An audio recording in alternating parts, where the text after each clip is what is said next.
somewhere on Earth invites you to discover Belize. This slip of land tucked between Guatemala and Mexico on the shores of the Caribbean is the Tom Thumb of Central America. Half the territory is covered in jungle, and its shores are home to the world's second largest barrier reef.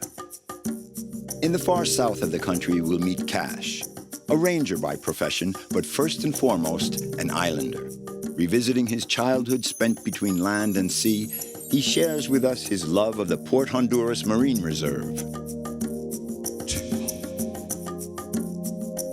Isabelle, a wildlife veterinarian, has devoted her life to taking care of the animals from one end of Belize to the other.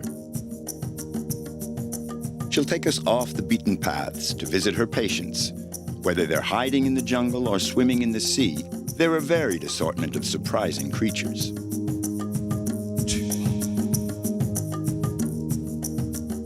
Melito's passion for a river has taken the shape of a voyage. Every month he travels up the Sibun River to make sure that it's not in any danger. This final link in a natural corridor from north to south is his pride and joy, the focus of his life. This river has given me more life than I think that I have, because I've been through many things, you know, and I could be dead by now. Well, I call myself dead man, but you know what? The river said, no, I'm not ready for you yet.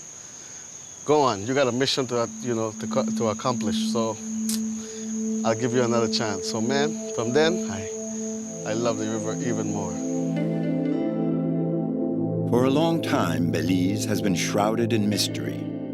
Avoided by the conquistadors, it was not until the 17th century that pirates crossed the reefs and landed on these forbidding shores. A vast expanse of solitude, stubbornly resistant to human presence. Isolation is an intrinsic part of the country's identity. There are countless sanctuaries, reserves, and protected areas.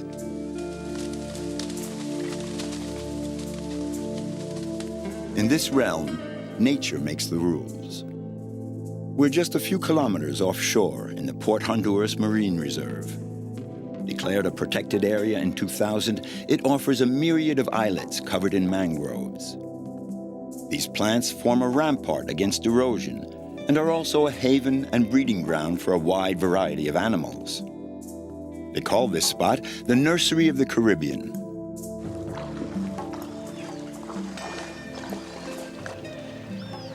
Cash knows this maze like the back of his hand.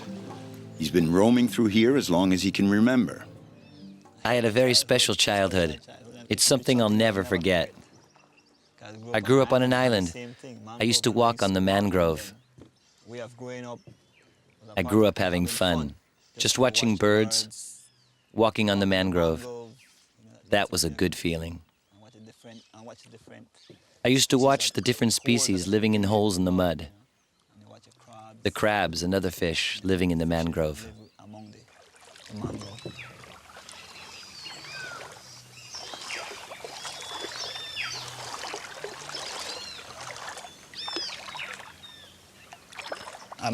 We're away from the city. It's so quiet, so peaceful. You can't get better than this area. Back in the day, there was a lot more people. They want education, jobs. They want to uplift themselves. But if you want to stick to nature, this is the place to be. You know, within Port Honduras. There's spirit here. It helps you to have the courage to stay.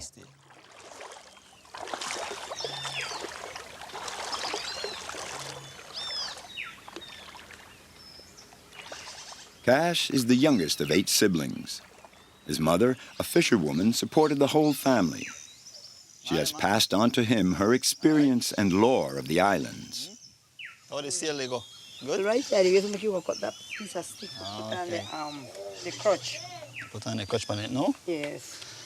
What do you want to cut it? You want to stretch? Right. Just go and hold over there and then just make it. When we were growing up, we had exciting moments. I used to always run away from my mom, and she'd think I was going out fishing or going out somewhere. Then she will be. Yeah, sometimes I got a whipping.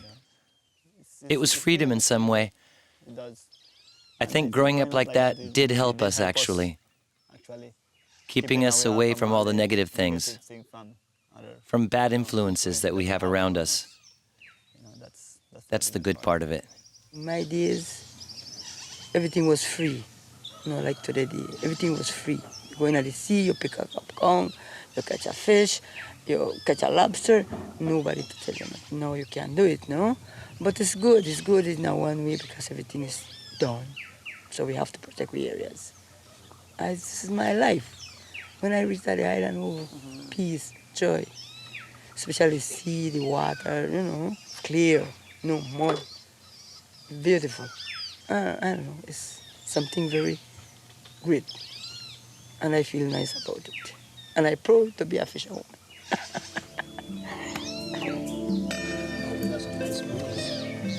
So, because right now they can't. Before laws were enacted to preserve these waters, Port Honduras had long been overexploited. In the 1970s, fishing with nets was widespread in the zone. It was urgent to take action in order to save this haven sheltering so many species. With this idea in mind, Cash became a ranger. He lives alone on this spit of land lapped by the waves. To the east, we have Honduras. To the north, we have Mexico. And if you go along the coastline and follow it, you will find Chetumal. It goes right up to the Mexican waters. The barrier reef joins with the Mexican barrier reef. So this is the Gulf of Honduras, all of this that you can see around here.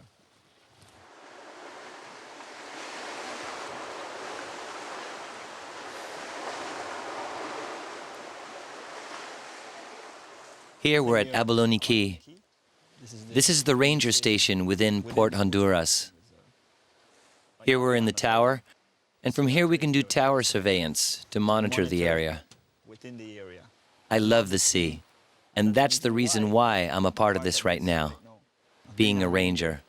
What you can do within the reserve, you can fish to eat and to sell, but you're not allowed to use certain methods within the reserve.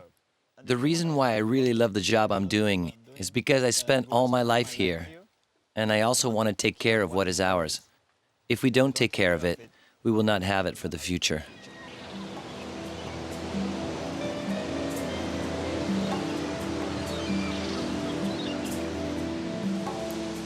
In his free time, Cash likes to trade his ranger's boat for a dory, the traditional craft of the Keys, as the islands are called in Belize.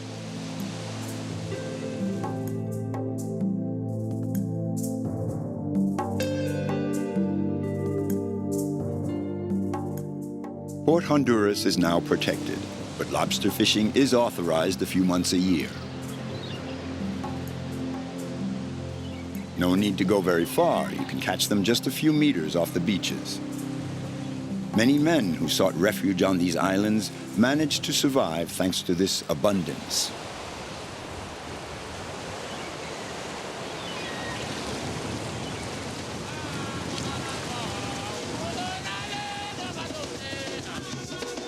The horizon where one can lose oneself and vanish from sight.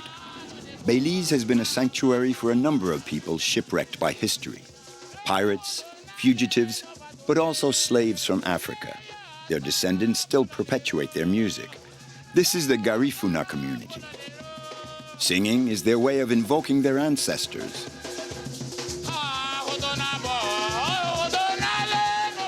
When I was a kid growing up, I used to hear it. I guess the drums put spirit in you and you get moving. That's the reason why I just love it.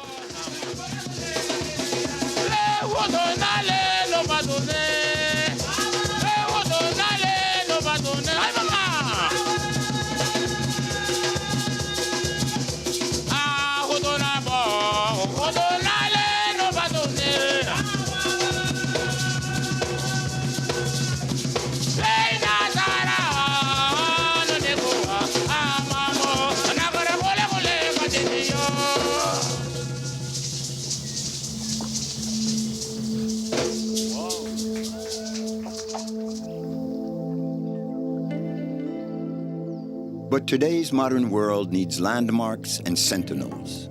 On Hunting Key facing the barrier reef, Dandu ensures that the lighthouse is always functioning. Roger, 1-8. Of life, I hear you clearly. Come in, over. If we do have problem with the lighthouse, it will take about 2 or 3 days before I can get help. All navigations really needs the lighthouse. This is the end of the barrier reef, and boats came in from Guatemala, Honduras, and Belize through this channel that goes out to the Caribbean. So this is the most important lighthouse here in Belize. It's a way of life. I feel more free, you know. I go where I want to. I do what I feel like, you know, go swimming, go diving. Then when I'm here, you know, I feel like I'm somewhere. The barrier reef, wow, it's beautiful, you know. It's more than a treasure, it's a heritage. I mean, I want my great-grandson, my great-great-great-grandson to come and enjoy what I'm enjoying today. Dandu has known Cash since he was a child. Today, he's waiting for him impatiently because he needs his help to keep up the lighthouse. Time is short, for nightfall is approaching, and the wind is getting stronger. Hey, Cash, why? You will bring for me, man? Why? I have a battery here for you. You said you have to change it because you have a problem? Yes, man. Give me a hand here, man. Because I need help on the lighthouse too, man. Yes, man. Thanks, man. Yeah, for helping with this battery, boy. When I was a kid, we used to go to the lighthouse, and we would dare each other to see who was brave enough to climb up there. And the one who'd get up there would say, "Yes, I'm a man and you are just kids." That made us feel good. Sometimes we would drop down and go hiding from the guys that took care of the lighthouse. Because if they saw you, they would yell at you and say, "You can't go up." So we took those chances as kids, you know. It's something that we really enjoyed.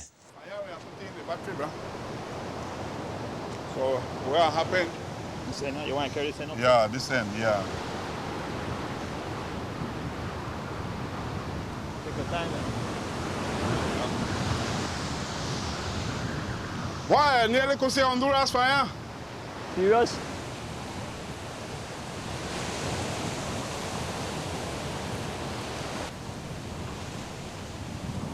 That's rain clouds between Honduras and the mountains. When I go and meet other people from the reserve, it's like a home and a small place for everyone. We help one another in everything. You need something, you get it from me. I need something, I get it from you. That's the way it works all through the islands. So we look out for one another.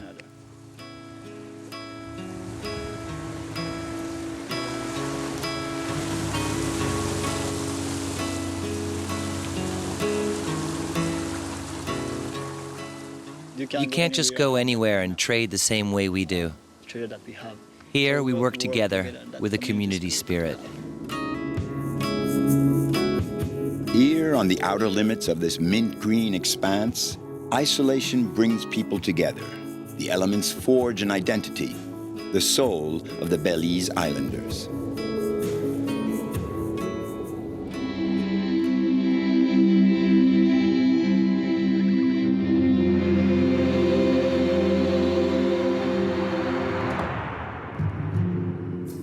A space outside of time. The San Ignacio region in the west of the country near the Guatemala border is a paradise for those in quest of the absolute. Jungle as far as the eye can see. Here, everything is a call to adventure.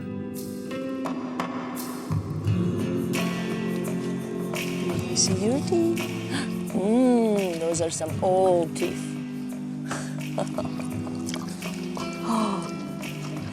Tapirs are a mixture of horse and rhinoceros. It's a very old animal, and it's actually the only one in its group. There's 4 different tapir species worldwide, but this is the Central American species, and it's also the national animal of Belize.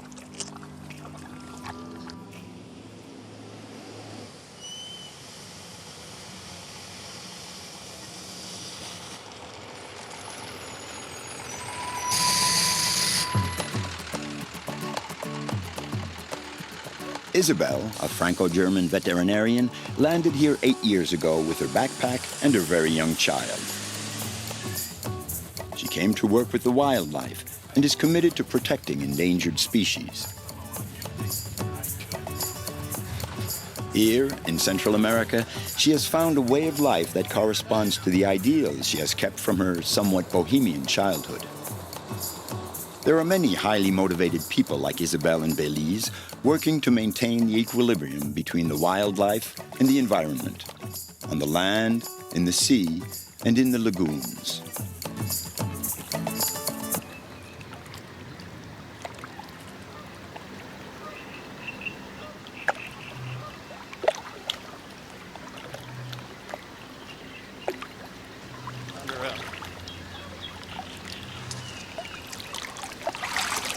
Barely got him. Now we got to do this. Hold on. That's what I would like to know. Chris, Sherry, and Vince take care of American saltwater crocodiles, Hold on, it's not on him. the most common species in Belize. Got him. These reptiles are usually left to live in peace here, but in some regions where human activity is more intense, the cohabitation can be quite problematic. All right, go ahead and go.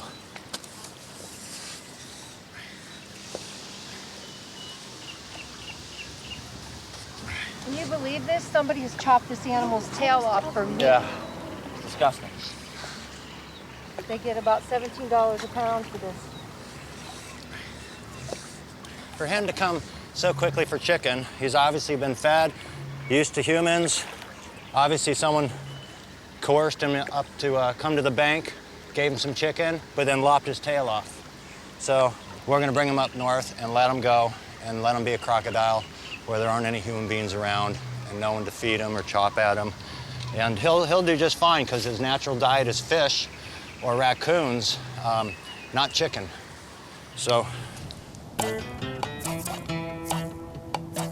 Such severe wounds show that this great predator can also be a victim. And in cases like this one, it's Isabelle who takes over. Oh, good. How you doing? Good trip? Yeah. Hello. Glad to be here. I'm glad you could make it. So that's the guy you caught last night? Yeah, Yes. this is him. And we're glad that you're here with us, too, because its tail's been amputated by machete. And so it's great to have a vet here and to help us assess the You gotta look at that. severity of it. Releasing a crocodile back into the wild is always very moving. The worldwide population of American crocodiles is estimated at 15,000. Belize is one of the last places where their habitat is still protected. No, it doesn't really appear to be infected, I don't think. And it was really nicely healed until she rubbed it. So got her face?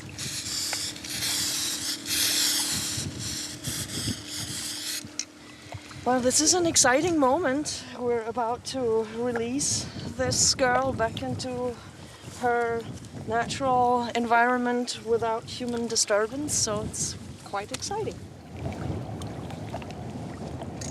Personally, as a wildlife veterinarian with a passion for wildlife rescue and rehabilitation, this is about as good as it can get to be able to bring an animal back out into the wild.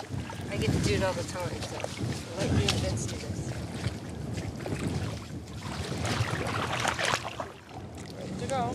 1, 2, 3. The recovery time, that's pretty quick. That's a very healthy animal. Usually the recovery time when they've been held overnight like this one has can be quite slow, sometimes up to 5 minutes.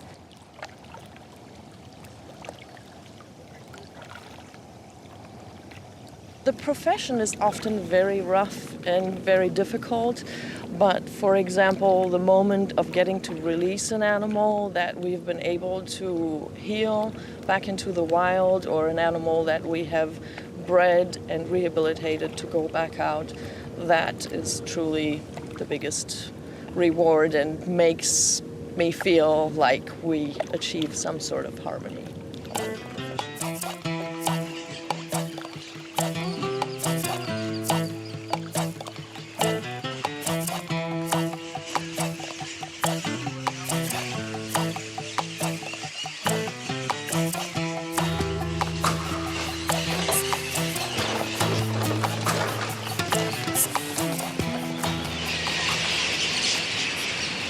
Belize is a really small world. There is about 340,000 inhabitants in 6 major cities. Our capital is Belmopan, with the last count was 6,000 people living there, which made it the smallest capital in the world.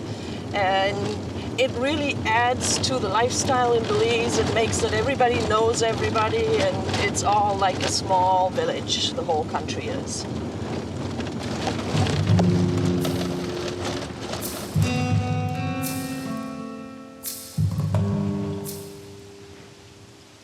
We're about to drive through Barton Creek, which is a Mennonite community. The Mennonites are a religious group that came from the Protestants, and they originated in Europe, and they left Europe about 250 years ago because they're basically pacifists. They did not want to join the military, and they have moved a little bit all over the world.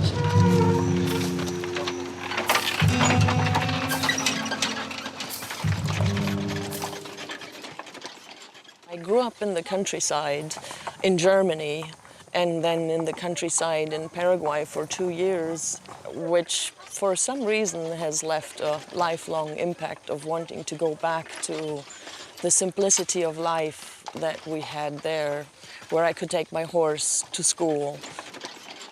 We came to Belize and we stayed.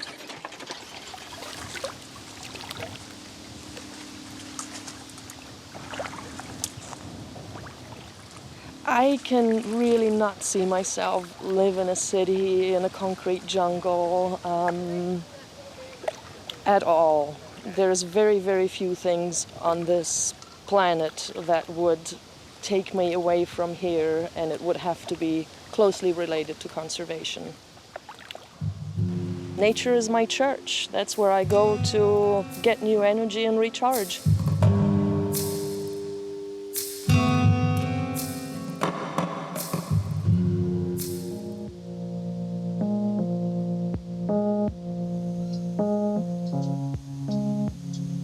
The tamandua was found as a baby after a flood. She was orphaned, there was no mother around, and she was flushed down the river. So they raised her from a baby with a goal to release her once she is ready to be released. They are very specialized animals, and they eat ants and termites. And it takes 5 or 6 hours per day for them to get enough time to get enough food. So they're very labor intensive. We're just looking to see what she does, basically, if she looks like a normal tamandua and if she can find her food. And that looks pretty normal. I love the daily challenges. It never gets boring. You have to constantly improvise and figure out how to deal with a new situation compared to a normal veterinarian and normal veterinary practice where after a couple of months you've seen most of what you're going to see every day, and it gets boring quick. My work does never get boring. And if you ever had to restrain her, we would actually grab her by her front legs, because that's what she would use to defend herself. So what you saw a little earlier where she did this, that was really good to see, because we want her to not like humans. Mission accomplished. And Isabelle is already back on the road. Vince and Sherry have called her in again. This time the crew is planning a night rescue.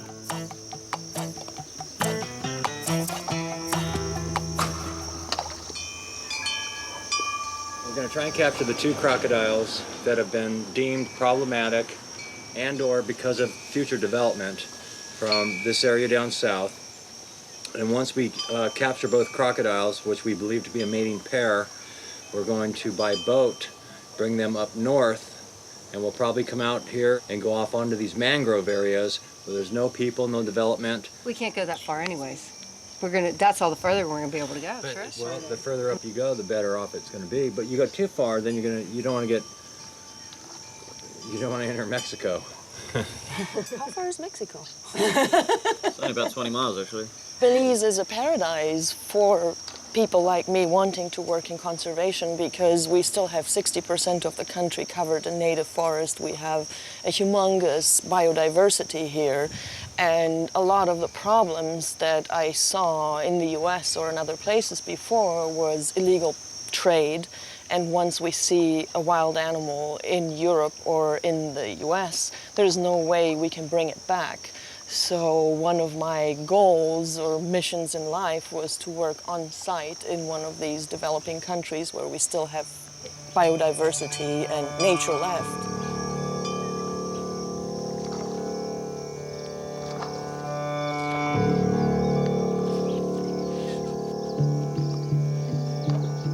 All the eye shines you see that are orange and this color, we know that is a crocodile staring at us right now. He can hear us, smell us, see us, sense us.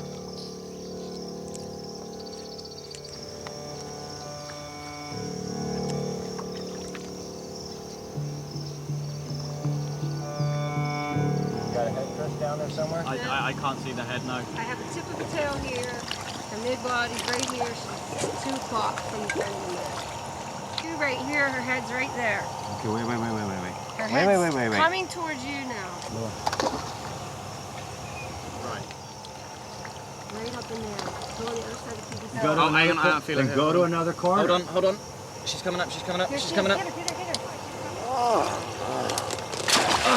man.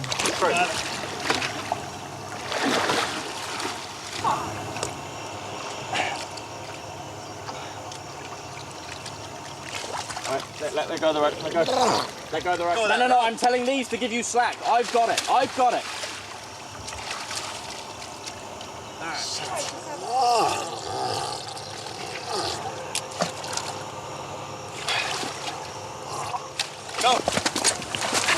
All right. Too late. Got her. Okay, hold on, Hank. You can't taper yet. You gotta let her expel some of that water. That sucked. Good job. This is from a croc fight. Aww. That's a hell of a gash.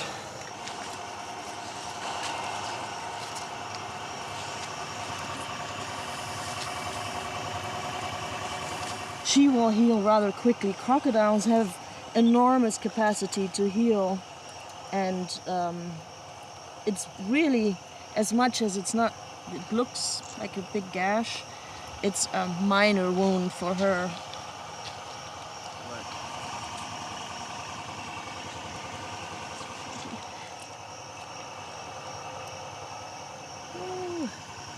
And adrenaline is working on me too. Believe me, if she starts moving and shaking and I fear that Chris is losing control, I will be out of this area within a split second. Living intense experiences in close contact with the wild kingdom. Here in Belize, Isabelle's dream comes alive again with each new day.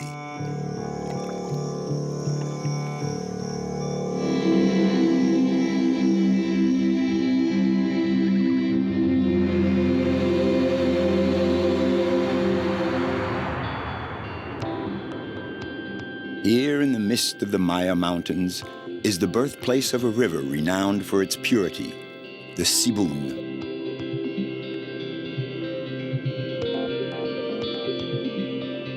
It winds its way through a dense jungle, and Meliot has made it his mission to protect it.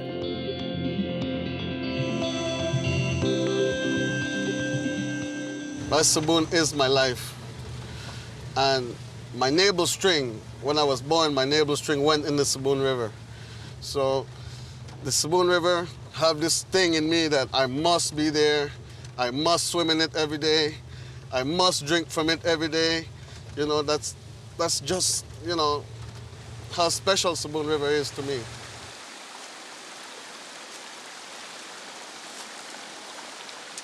I used to have a job, a permanent job, for 10 years. And I feel something in me that's holding me back. I don't really know what it was until I spent more time on the river, and then I could feel, oh, you know what? This is it. This is my dream right here. This is what I wanted in my life, to be on that river anytime, anywhere. I'll stick with the river. I call myself as a riverman by, you know, taking my own responsibilities, going that river. There's like 12 different communities along that river that needs to know what's up upstream.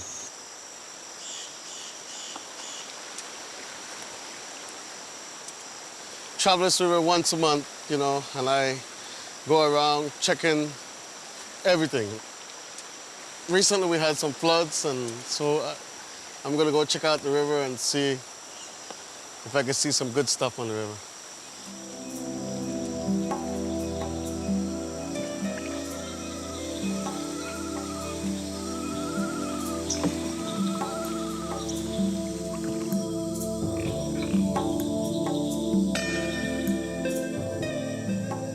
This solitary voyage has become as vital as breathing for Melito. Meandering up the Sibun, he's also making a trip back in time and revisiting his culture. Everything in this setting reminds him of who he is and where he comes from.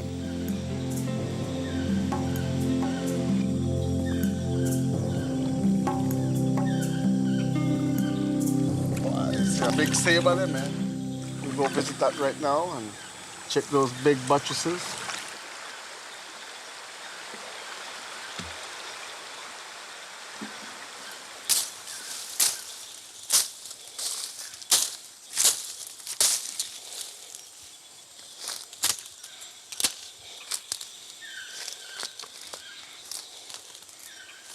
This saber tree is about 120 years old. My ancestors are still leave something to let me know that yes, they exist back in the days. And the other thing is, not a lot of big trees is left in Belize. Most of our big trees gone, down the river, cut down by loggers. So when we see a big tree like this, we praise it, because it's wonderful to see it again, you know? Yeah.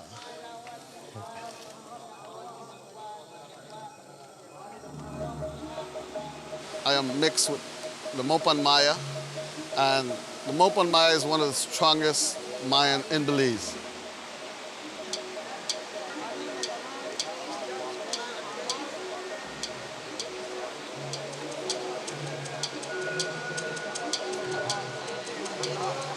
Mayans once used to use the cave for sacrificing. They will come in a cave, they will have a big circle, a bonfire, and they will have a little dance first, one of the Mayan culture thing, you know, and right after that, they have a big sacrifice.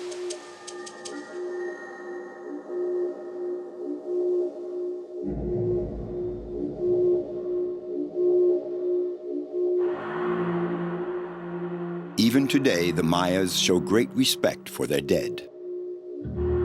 They still practice their rituals in caves, but the forms have changed.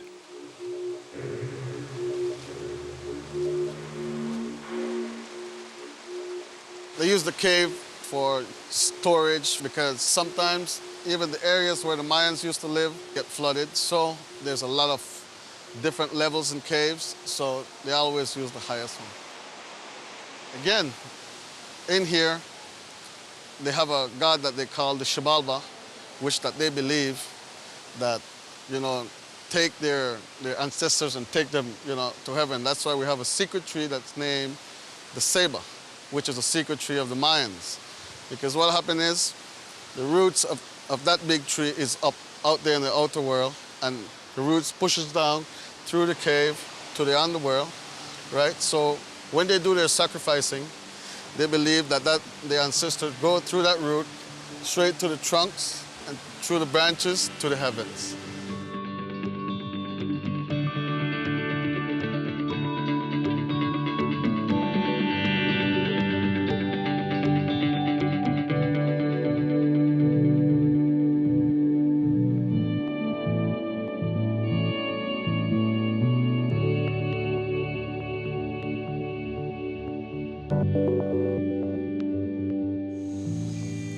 The Sibun is the only source of drinking water for the villages along its banks. Meliot plays the role of messenger for the river dwellers. Good afternoon. How is today, man? Not too bad. Everybody John Arong? I'm watching some clothes. Uh-huh. So, is Mr. John Arong? Yes, Mr. Jan. Well, my partner. What's up, man? My long time, man. Yeah, man. Why, long time, why? Quite a while. Why, good to see you again, man. Nice to see you too, man. Yes, man. Yeah. So what's up, man? Well, not much. Any report or any news that I need to know about the river? Well, as I see it, kind of filthy, a bit dirty, you know. All right. We can remember one nice flood passed through this place. I think about December. Yeah. The last flood comes and reach way up on top of the bank. Almost get into my mom's house. About 8 inches to enter the house. On top of the hill? Yeah. Oh my goodness. Yeah. So that's why you guys build your house off of the thing, no? Right. Yeah. That's a huge flood. That's a big one, man. In this region, the rains and hurricanes are continually reshaping the landscape. So each expedition is a new adventure for Meliot.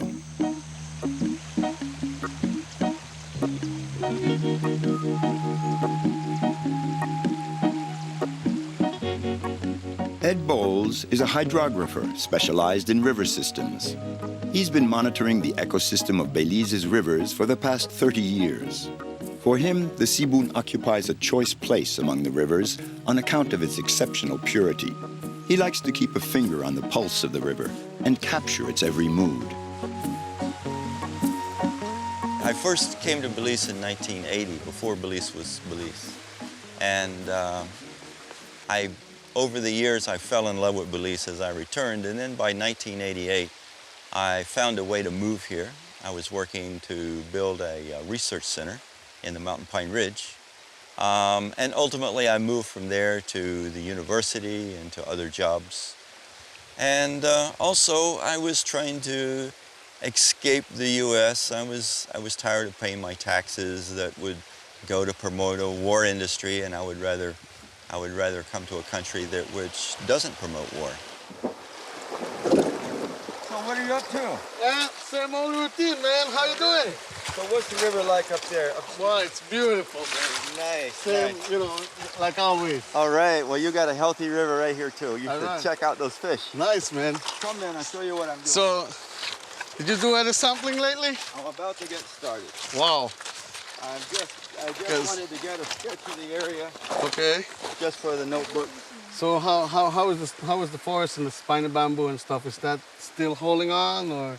It's still holding on, but it's thin, you know. There needs to be more trees coming in, but I see some young trees coming through. All right. So I think that we're going to see this area grow to full size in a few years. So you think sometime we should be planting some trees on the side of the river? I think it wouldn't hurt at all, and we can get some students involved in that. All right. And evenly, I could even put the seeds together and got some trees going in my nursery. All right. For that. Do that, and save some for us at the university too. All right, definitely. Now before the sun gets any lower. All right, man. And put a few rocks on the edge of that right there. I'm looking for that watershed that you took me to a few years back. Do you remember how to get there? Yes, man. You think you could take me again? Because I would love to get up there and do some sampling. All right, definitely. We could definitely do that. So it's right around this area right here, man. Okay. It's a great spot, big waterfall, you know. How soon can we go? Tomorrow. All right, let's do it. We'll be there tomorrow.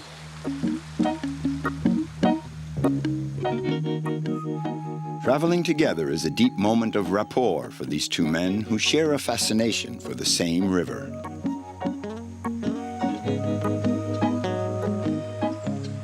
I feel so many emotions here. There's certainly a sense of freedom, of the ability just to kind of be yourself on the riverbank, but there's also something about a flowing water system that just massages the creative vibes in your body. It's the relaxation of the water and the incredible diversity of the fish and the wildlife associated with the river. or in the limestone. I don't know what heaven feels like, but this sure feels like heaven to me. And in me, when I'm at the Sibun River, I'm always, like, I'm so happy. I don't even want to go back to my house. I just want to remain here and spend as much time at the river as I could. And man, this river is just, I can't stay away from it. It's too special,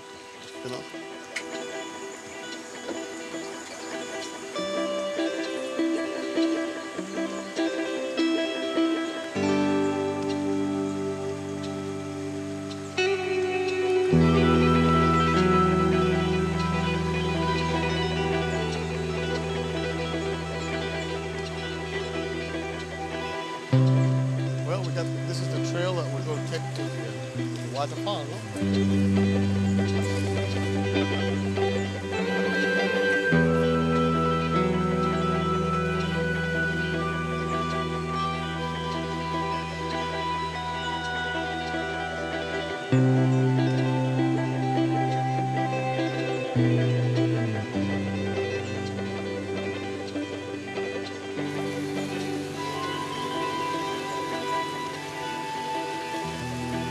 Nice moving stream, man. Yes, man.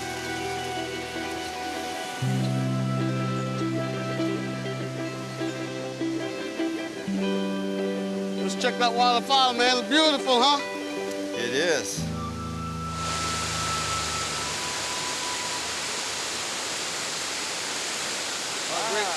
Isn't that great, man? It's more beautiful than I remember. Look how beautiful. I like to see those like mist coming out of there. Oh, yes, man. There's many places like this magnificent waterfall that are undiscovered by most people.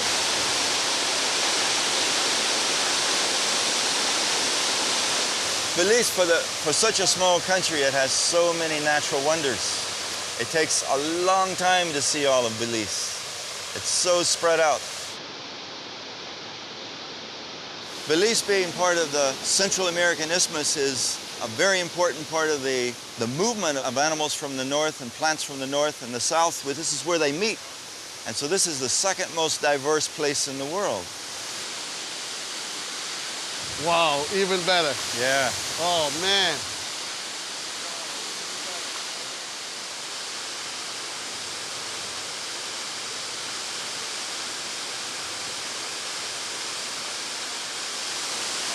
All right, Meliot.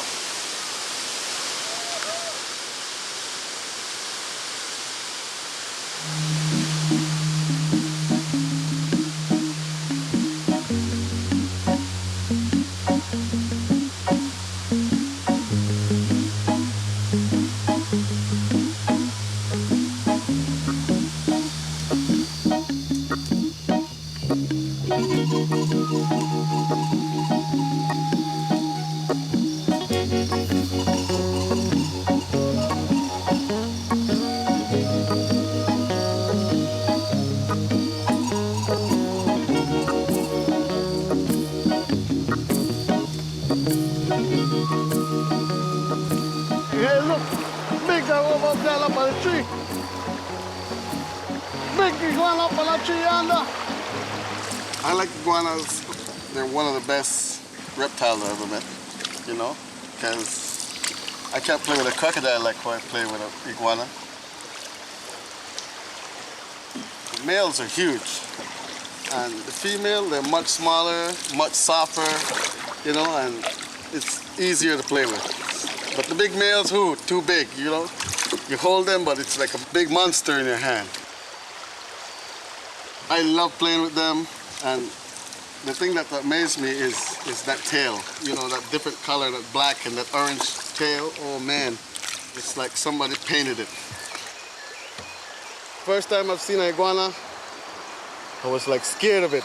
But again, I said, man, no, I shouldn't be scared of that. I see my brothers hold it, so I said, okay, well, it won't hurt me either. So I go and I hold it too. They don't bite, Wow, that's a big one. A big iguana.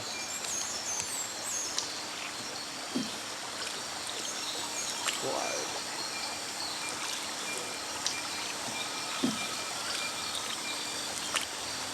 Nice, they're going out there. I'm gonna try and take a shot. Hopefully I can hit them.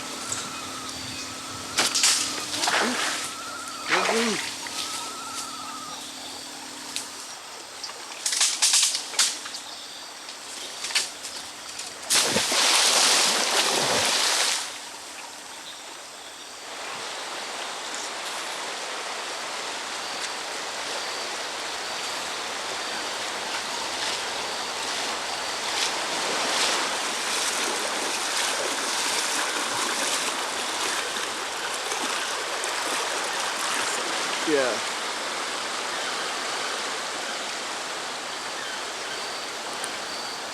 Yeah, very nice pet. I love iguanas. They're very cool. Really, the wild things should be harassing, like moving all the time. But this one, nah. You can pick him up anywhere, hold him like a baby, take a shot. You know, you could do anything with him. You could put him on your shoulder. Woo! And this is a male, by the way. And we could tell it's a male by this big bulge here. Yeah. Like it? Nice, huh?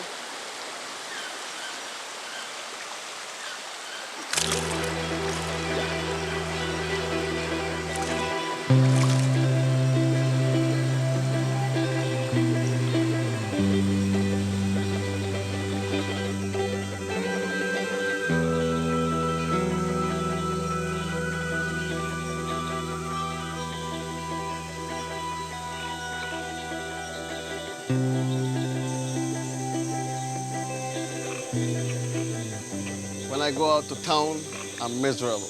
I see too much people, I'm miserable. I see my river and I see birds, I see everything, I'm happy. And in a way, in my life, that's what I dreamed of, to be a river keeper, to get on this river and have a good time and have a life. And the life that I'm looking for, I have right now. So I am glad and thankful for it. Yeah.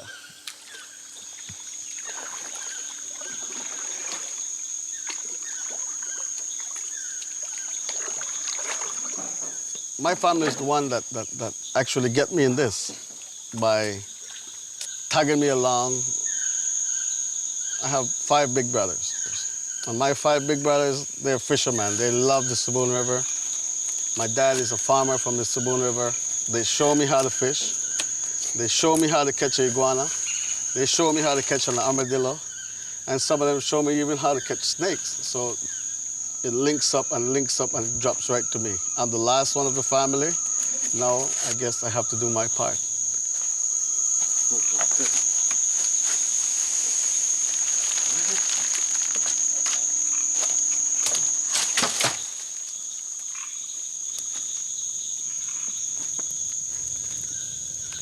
I pick this spot all the time, you know, because great spot and great place to fish.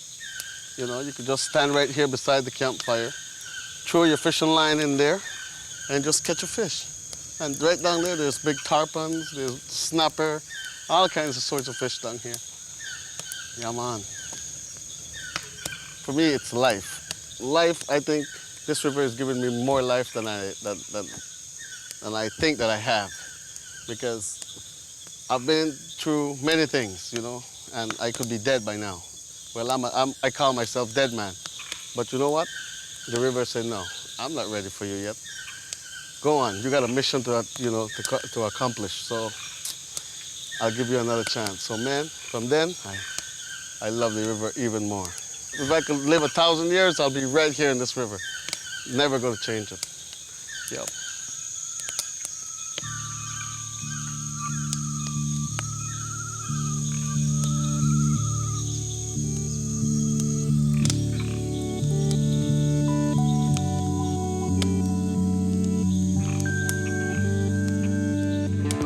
This is the story of Meliot and of an entire country. Belize, where the murmuring of the rivers is a message of peace to man.